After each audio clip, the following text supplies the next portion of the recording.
They start by watching Steve's lesson. So what I'd like to talk with Steve about is, I mean, certainly getting his head around the learning journey. Where does this lesson fit in within a longer teaching sequence?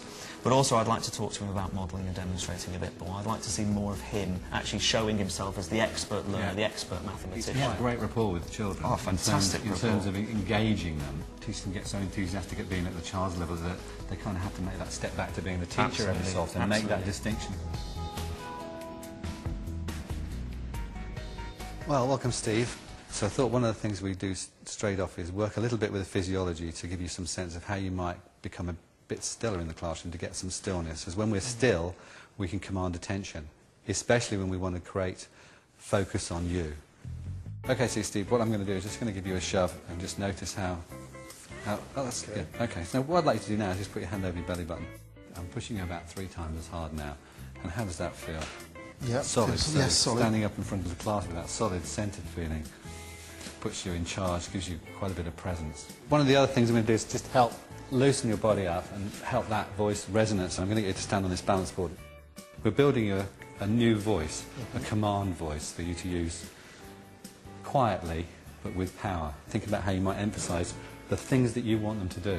Now I'd like you all to put your books in the middle of the table, line up, quietly please.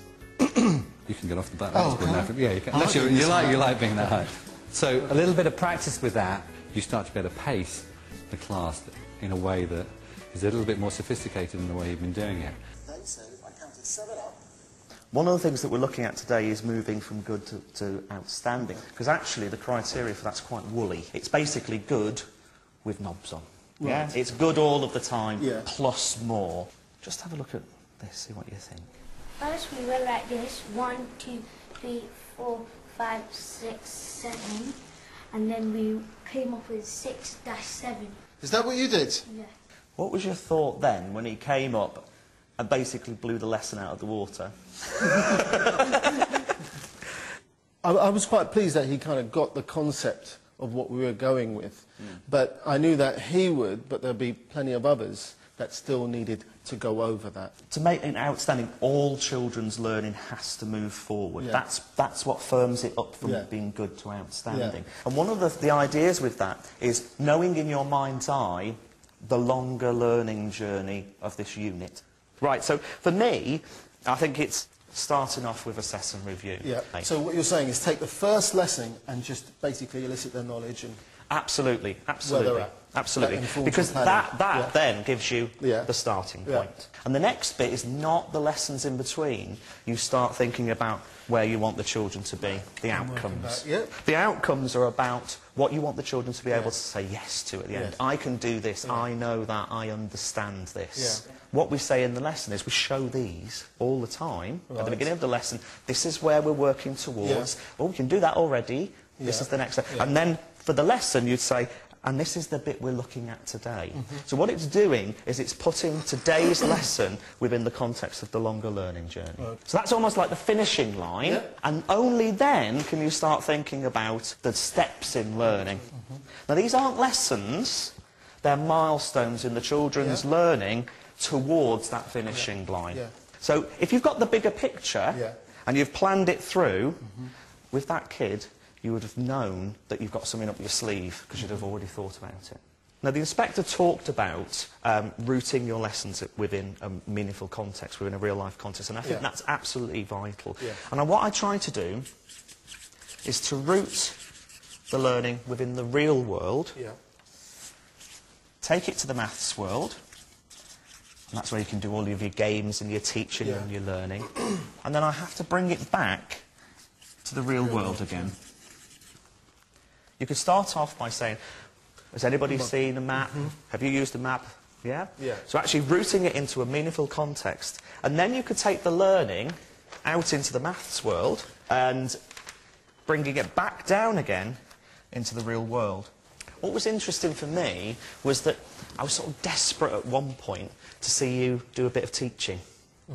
What you do is you get a lot from the children. Now, I'm not talking about 20 minutes of didactic teaching, standing there at the front, you know, but 1 or 2 minutes of modelling and demonstrating the lesson to them, actually showing them the learning. So with the coordinates, right guys, this is what the lesson's about. Let me just show you what I mean by coordinates, actually doing that, and then saying to the kids, right, so you have a go. I also want to make sure that I don't inhibit the creativity, because sometimes I think if things are too prescribed, you don't allow for going with what the children feel, need, or are interested in.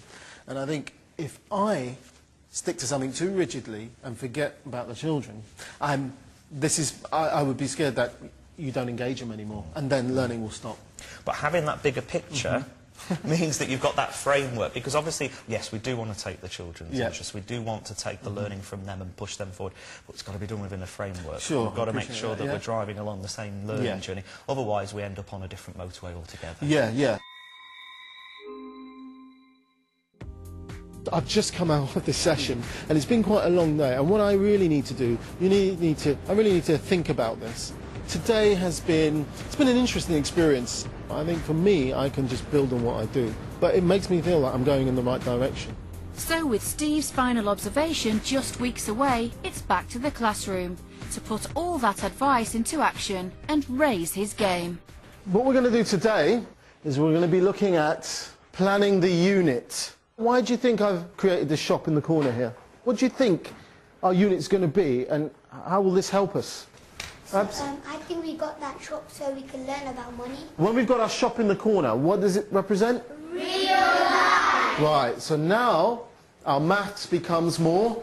Real life! This is kind of first time I've got to really trial out some things from the clinic. You know, the model that Darren talked about the real world, the maths world, and then going back to the real world. And that really kind of inspired me to create a shop. We're going to plan a party, okay? Our party. What do we need to do to get there? We have to start buying food. Okay, right. What do we need to make sure we can do? Obviously we need to add properly, okay? We need to do addition, so we need to do that. Remember, we're using money, so what do we need to know? Sorry? Multiplication, of course. Division. Right? Huh? Percentages. Oh, there's a lot of things here. What was new for me was us planning the unit together. I kind of, you know, put a finish line, but I kind of bullet pointed, you know, things that we need to do. Now, all of us might not cover all of these things, yeah? But what we will do is we will have a tick list and see which ones we've covered. I think they will really be relating everything they do into a context, into something that's meaningful for them. That's really going to work well, and I think that's something that I will definitely, you know, keep doing. Here's the £1.28 at the bottom here, and there's my £2 there. So, think about your multiples. I had a 2. Right. What's that going to get me to now? Kirit? £1.30. £1.30, okay? I've got a lovely bunch of bananas. Right. And what I want you to do is show me, using the same method, my bananas are 47 pence, I've got £2, and I need to get some change. Right, can everyone show me their whiteboards now? Who did it in 3 jumps?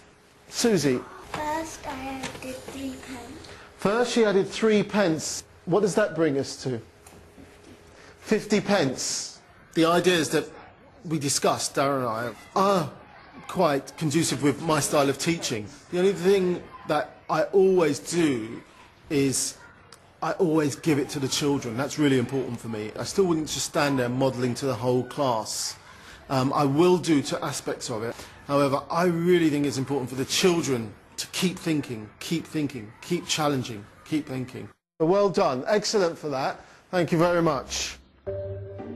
With Judgment Day looming, Darren calls to find out how Steve's getting on. Hello, Darren. Hi, Steve. How's things going? What I found really useful, and the children really enjoy it, is the model that you said about real life, a maths world, and bringing it back to real life. And we've done that. We've actually incorporated, now we've built a little shop in the corner. The unit that we're covering, it lends itself, we're actually going to have a party.